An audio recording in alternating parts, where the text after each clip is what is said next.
Қайырлы күн достар, бүгінгі видеомызда біз осындай эко-кожа материалынан тігілген шалбардың балағын қысқартуды көрсететін боламын.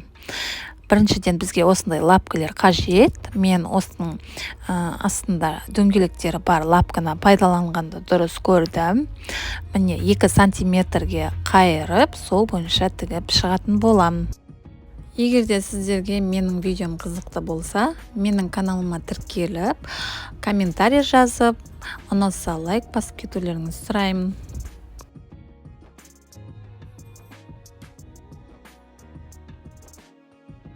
Бірінші балақты тігіп болдық, екінші балақты да дәл солай қайталаймыз.